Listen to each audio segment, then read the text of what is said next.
Hello, and welcome to this first episode of Academic Perspectives on Conspiracism, a podcast about the research that's being done on the place of conspiracy theories in society, culture, and politics.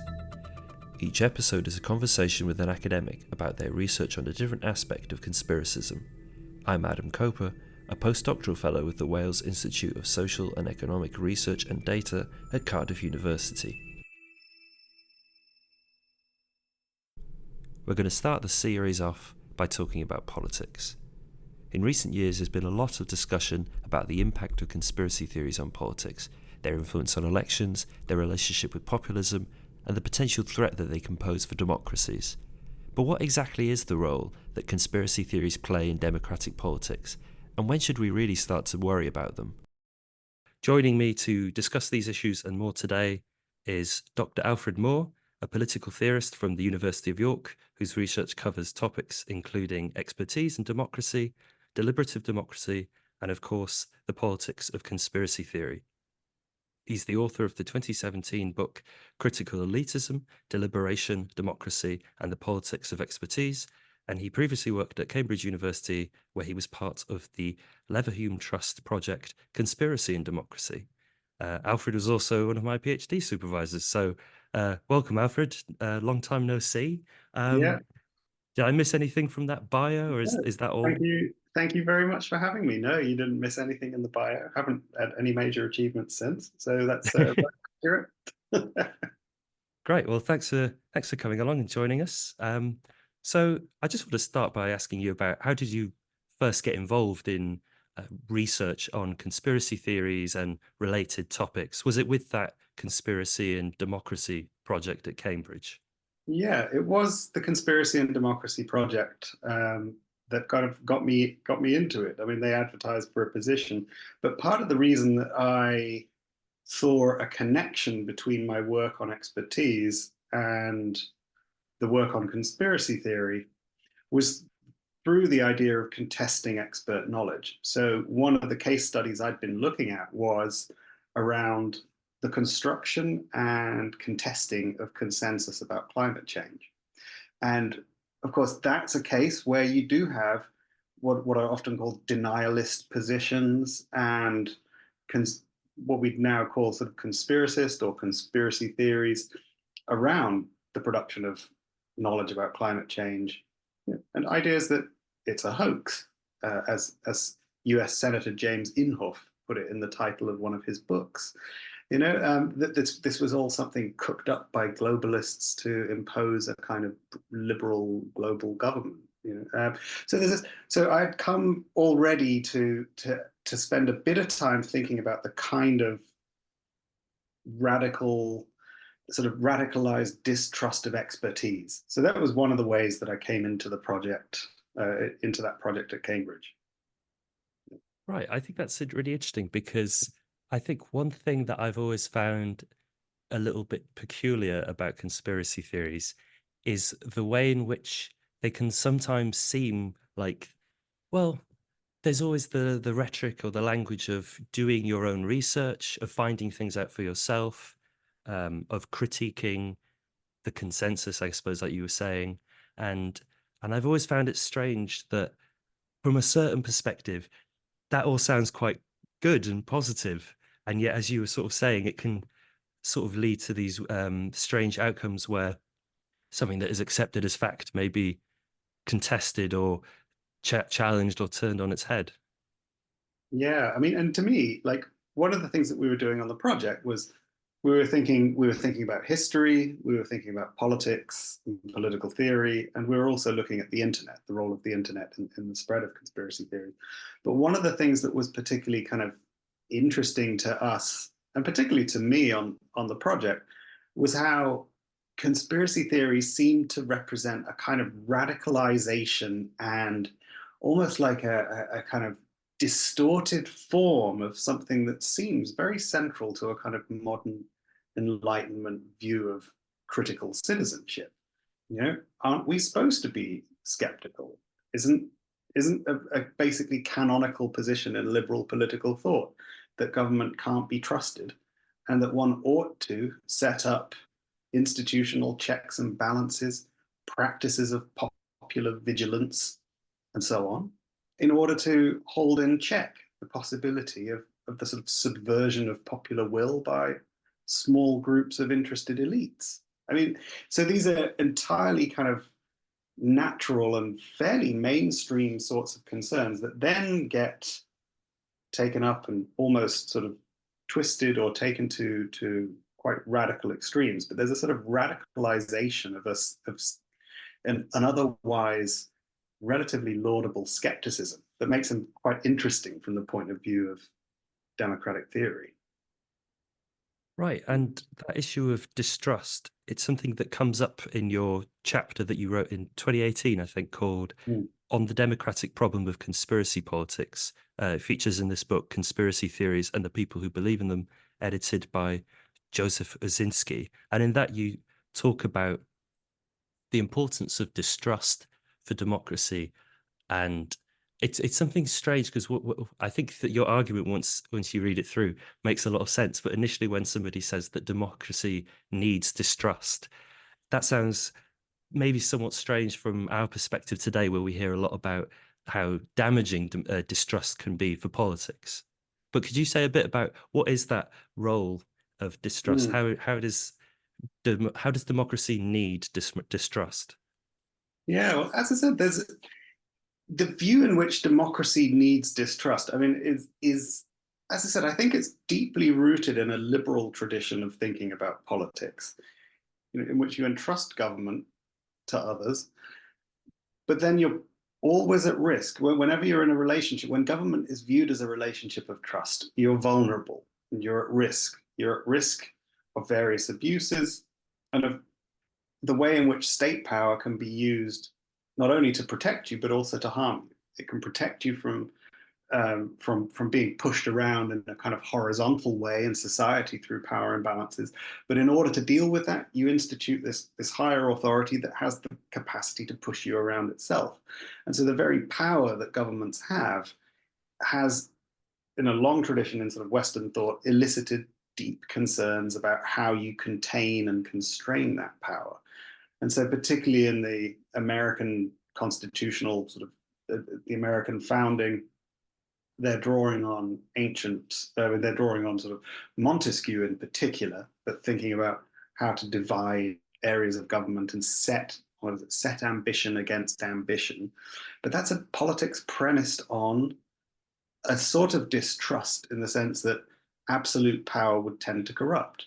And so if you put it in the sort of absolute power would tend to corrupt vein, it becomes a more intuitive kind of insight that we continually strive to find ways to contain power, and we characterize that in different ways. So in a liberal tradition, we might talk about limiting intervention in our negative liberty. In a more Republican vein, we could talk about how we prevent domination, how we prevent government from dominating us. But in each case, it sort of presumes that there's something about the kind of powers that we give to this collective agent, the state, that gives rise to legitimate concerns about that power being misused. So I think in that way, so distrust has often been considered a kind of natural complement to the granting of power to the state.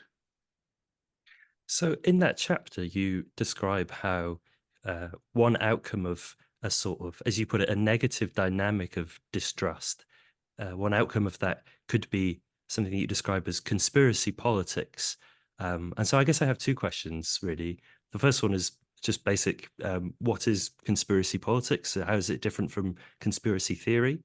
And the second question would be, are you saying in a way that conspiracy politics or conspiracy theories aren't so alien to democracy as we like to think, that we sometimes treat them as this sort of external phenomena or fringe phenomena that intrudes upon normal politics? Are you saying that really it's a lot more complicated than that?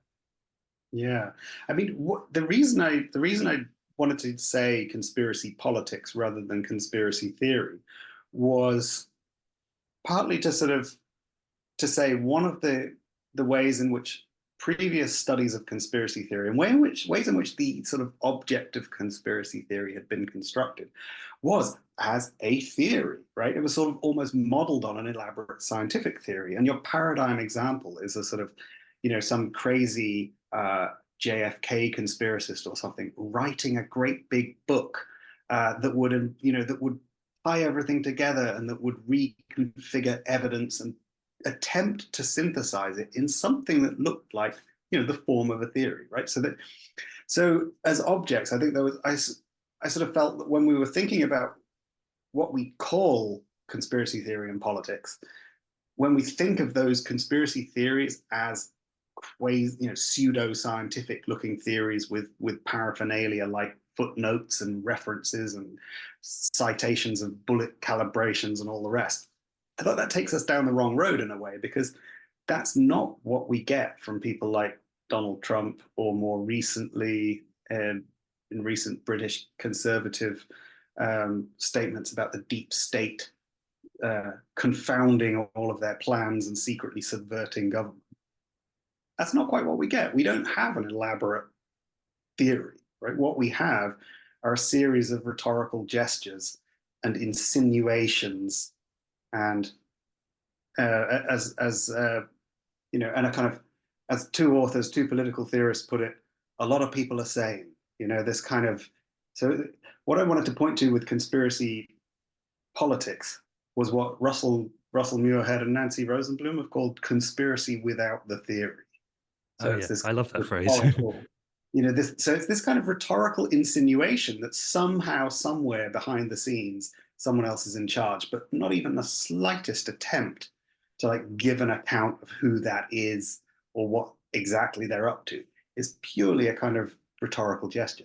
So that was the reason I was sort of reaching for that language of conspiracy politics, right? What I was going for with conspiracy politics. It's this kind of insinuation that someone somewhere behind the scenes is pulling the strings, but being totally unspecific about it and not even appearing to really care to elaborate. Yeah, I see what you mean there. That there is so much of the rhetoric we encounter today when it comes to conspiracy theories or conspiracism or whatever word you want to use, is just like you said, this sort of, that a lot of the time it's very brief, it's very obscure, ambiguous. There's no attempt to explain. And yeah, I was wondering, how does this idea of conspiracy politics, how does it, is it different, or is it similar to the more well-known framework of Richard Hofstadter's paranoid style? So just for anybody who doesn't know, Richard Hofstadter, American historian, had this argument that there's a kind of recurring aspect of American politics that he calls the paranoid style, which is this idea that people see hidden enemies where there are none. They constantly looking out for hidden threats, hidden conspiracies against the nation. And he, in some ways, it's a controversial term because using the term paranoid, he's explicit about the fact that he's being pejorative then, but he's also saying he's not using it in a clinical sense. But it's a very popular idea, and you see it a lot, especially in journalism, where you see Donald Trump, or I suppose like in the UK, someone like Jeremy Corbyn has been described as exhibiting the paranoid style. How do you feel that conspiracy politics relates to that kind of more familiar, more well-known perspective?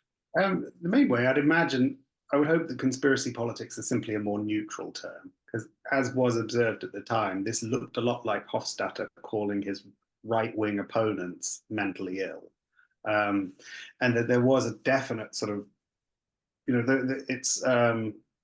he was pointing to the kind of anti-communist hysteria, to anti-Jesuit hysteria, and he was also suggesting that this was almost like a psychological constant, that as though throughout history, it's like there's one born every minute, that there would always be this small group of the population who will tend to view this way, because you look at all of these very different historical contexts, you consistently find this sort of sliver of people. So I think of it more as something that is that is a kind of figure of, that is a feature of political rhetoric and is embedded within practices of democratic mobilization and persuasion. And so it's something that's potentially common to both left and right, even though it tends to be more common on the political right, it seems to me. Though I know Joe Uszynski would disagree about that. And he says that when you define conspiracy theory carefully, you find it and apply the definition symmetrically, you find it all over the political spectrum. But I think in that sense, I would say like conspiracy politics aspires to be just a little bit more of a descriptive term than Hofstadter's paranoid style. Yeah, I think I see what you mean. In a certain sense, it's like you're saying, I suppose that the somebody who uses conspiracy politics doesn't necessarily believe what they're saying, or put differently, they don't necessarily hold a worldview that's really characterized by the paranoid style, or they're not necessarily paranoid, right? Am I right in understanding that? Yeah, and I think when, because I think when recent members of the Conservative Party are talking about the blob confounding them, or a secret hidden Remainer elite who are undermining their rule or something like that, they're using these rhetorical figures, right? They're making it sound like there's some mysterious hidden enemies who you can't quite put your finger on, to explain your failure and to explain why things haven't worked out the way you said they would, something like that. And you do have that kind of, but I don't think there's any question that do they really believe that? Or certainly, do they really believe in something like a cackling bunch of crooks in a smoke-filled room, pulling the strings, orchestrating, and so on? The imagery behind conspiracy theory is of a conspiracy, right? Is of a group of people whispering, as I said, like a conspire, breathing in a closeted space, as it were, in secret.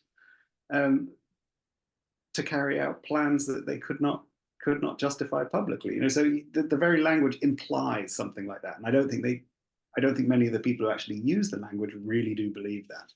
Maybe a few do, but they are the kind of people who show up in the pizza parlor with the gun, looking for the QAnon people, that kind of crowd. Yeah.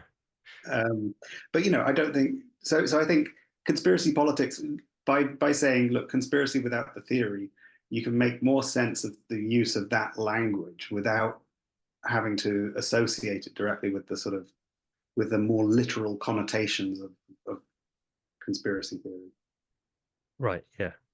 And I want to move on now to kind of shift towards talking about the often troubled connection, I suppose, or tense connection between conspiracy theory and expertise. And I'm thinking here specifically about a talk I saw you give last year about conspiracy theories during the COVID-19 pandemic, and you were specifically talking about the lab leak theory and the way in which, I suppose, the status of that theory switched about a bit, where at one point it seemed to be a conspiracy theory, then it seemed to be entertained as a possible official narrative at one point, and then it kind of went back to being a conspiracy theory again. Can you just talk me through what was going on there? Yeah, what was going on? I mean, to me, it was just a really curious case of like the language of conspiracy and conspiracy theory migrating into sort of high-level scientific debates in a way that I found just really fascinating. So one of the theories about the origins of SARS-CoV-2, one of the initial hypotheses was that it was zoonotic, it came from human-animal transmission. But of course, the other obvious place to look initially was the Wuhan Institute of Virology, which was also where some high-level experiments were being conducted on viruses. And so very early on, a number of kind of credible observers had a hunch that it was, as Christian Anderson, who was one of the infectious disease people at Scripps in San Diego, said it seemed inconsistent with expectations from evolutionary theory. And Jeremy Farrar, so he Jeremy Farrar is the director of the Wellcome Trust, professor of tropical medicine, member of the Special Advisory Group on Emergencies and so on. In his book about COVID, the first chapter, like most of the chapters are sort of set in the windowless rooms of expert committees in Whitehall, you know, and it's all very kind of very, very, very dull stuff. But the first chapter is like a James Bond film where he first hears about this lab leak, gets a burner phone because he thinks this could be a lab leak. There will be, and he's talking in through back channels with Chinese colleagues because he's worked for many years in East Asia in the virology and in the community. He initially thought that a lab accident was the most obvious source, and he thought for that reason there would be pressure from government for cover up and so on and so on.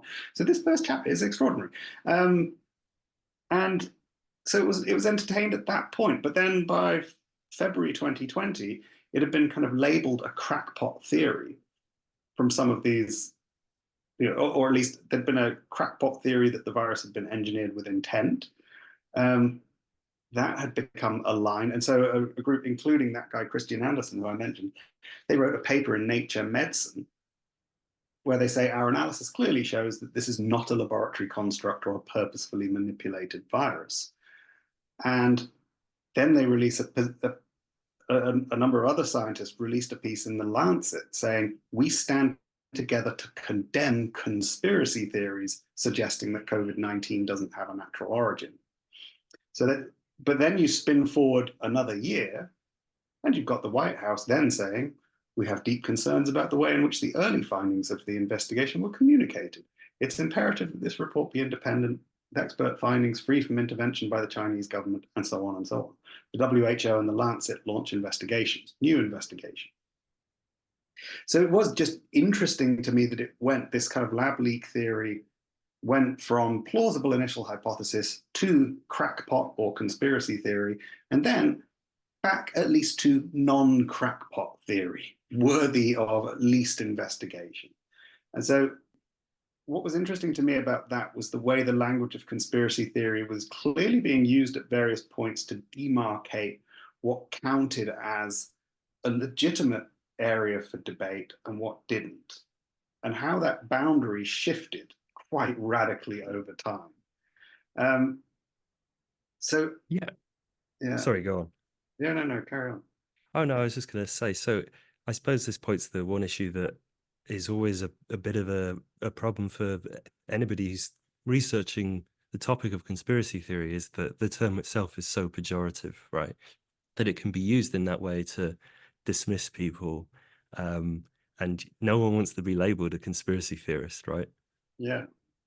No, they don't. I mean, and like, this is partly why I thought that, you know, found this case kind of interesting, because, you know, you got to let it sink in, right? That the language of conspiracy theory and accusation and counter accusation of being conspiracy theorists were appearing in medical journals.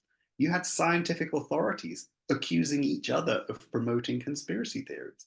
So I got one comment by Laura Helmuth, and she's commenting on the former CDC, so Centers for Disease Control in the States, the American version of the epidemiological authority, the director, Robert Redfield. So she said he shared the conspiracy theory that the virus came from the Wuhan lab. Epidemiologists and virologists are doing heroic and urgent work on social media, debunking everything he said. Thanks so much to them.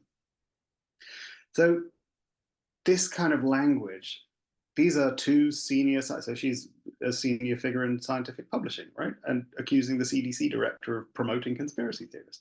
So they're pushing this back and forth. So part of the story is, yes, they're using this kind of language.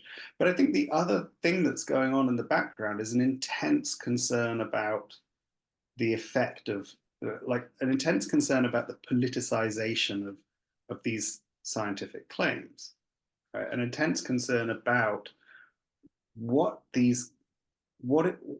happens when somebody does enter, you know, they are trying to sort of draw boundaries. They are trying to clearly sort of demarcate and push things and make them beyond the pale. Yeah. We're kind of coming towards the end of our time. So I just thought I'd kind of finish with quite an open-ended question of where do you think we should be looking next, or what particular aspect of conspiracy theories or conspiracism should we be examining next? Mm. Oh, I, I'm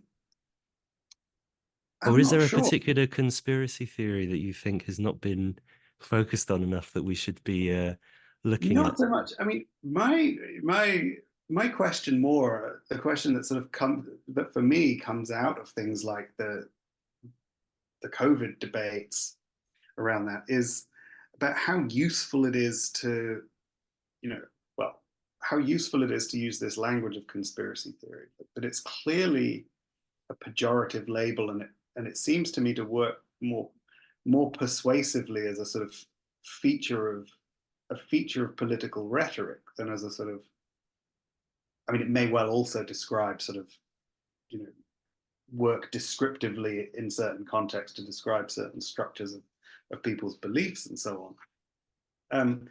But what's interesting to me about it is the way that these accusations are sort of um, the way that these accusations work in our political rhetoric, and I wonder, in a more normative sense, whether it's really useful to be calling your opponents conspiracy theorists, and whether we need to pay more attention to how far we want to be trying to do that kind of boundary work, and whether there are better ways of responding to criticism and to skepticism and to suspicion and distrust. Are there better ways of responding than to be labeling people as conspiracy theorists, or to be, you know, accusing people of spreading conspiracy theories? I mean, I think as a sort of strategic rhetorical matter, it can often be quite counterproductive to use that kind of language. And what do you think people should be doing instead then? Are you thinking in terms of greater transparency? Or I mean, sometimes I think as you write in your in the chapter, I think that you say about how sometimes the sort of drive for greater accountability can have a sort of self-fulfilling prophecy where you push people into behavior that's a bit more sneaky. I mean, what do you think people could be doing instead of resorting to the rhetoric of conspiracy theory? Yeah, good question. I mean, instead of resorting to that kind of language, I mean, I think if we can try to, you know, if we can try to, what we've got to do is kind of navigate the boundary between productive and unproductive forms of skepticism. And so we've got to find ways in which we can identify and respond to a range of criticisms, even criticisms that we don't think are entirely reasonable. You know, we've got to find ways of communicating that in ways that don't themselves make in ways that don't themselves, I suppose, make people want to double down on their beliefs or on their rejection of particular authorities. I sort of, again, thinking of sort of expert authorities. You know, how can you deal with this? I mean, there was one example. This was back from when I was thinking a lot about climate change, and so there was an example of a from the Dutch Environment Agency from 2009, where I think it was 2009, where they had released a report. They had contributed to an IPCC report in which there had been a mistake, and the mistake led to a statement to the effect that, you know, the Himalayan glaciers were going to melt in 50 years rather than 500. It was something like that. You know, it was that kind of, obviously someone didn't carry a zero somewhere, and it had that sort of thing. But they got jumped on by an organized and quite orchestrated group of, you know, fierce denialists and so on. But the guy who was running the Environment Agency at the time was a guy called Martin Heyer, who's, in his background, was an academic policy scholar, and particularly a kind of deliberative Democrat. And he used this as an opportunity to put into action his ideas about how you could respond to this without just going into a sort of logic of denial, you know, denial and labeling of others as conspiracy theorists, and sort of closing the doors and sort of trying to cast out the barbarians. And he literally opened the doors and invited in his critics, even, you know, even the craziest ones, and he invited them to edit documents and gave them, you know, so there are other strategies, I think, that one can use creatively that don't involve sharp, making the boundaries higher, as it were. So I Yeah, suppose in that way, what you're saying is that there are ways to avoid the kind of polarizing effect that yeah, this discourse can have, I suppose. yeah. It really, that's about the limit of the plea, is to say that some of this language can simply make things worse by entrenching already entrenched positions, and by those actions you end up you can end up giving retrospective justification to people's suspicion and this kind of thing. But it's very difficult to draw back from that. But I think there are ways in which institutions and organizations can respond more openly um, to this kind of radical distrust. And of course, one thing to remember with that, and I think the guy who was running the Dutch Environment Agency was very clear about this, is like, look, you're not going to persuade the the really committed nutcases. That's not your job. Like, that's not what you're going to do. But not everybody's like that. What you're aiming for is to persuade those who are sort of somewhat sympathetic to that view, but a little more open-minded. And that's how you can kind of take the heat out of the conspiracy politics, in a sense. Right. Well, I think that's a very hopeful note to end on, really. Thanks very much, Alfred. Thanks for coming along. No, And thank you. yeah, thanks very much. All right, thank you. Thanks again to Alfred Moore for being my first guest and for a really interesting chat about the politics of conspiracy theories. And thank you for listening to this inaugural episode of Academic Perspectives on Conspiracism. The music is Spy Music by Echo Cinematics, and I'll see you next time.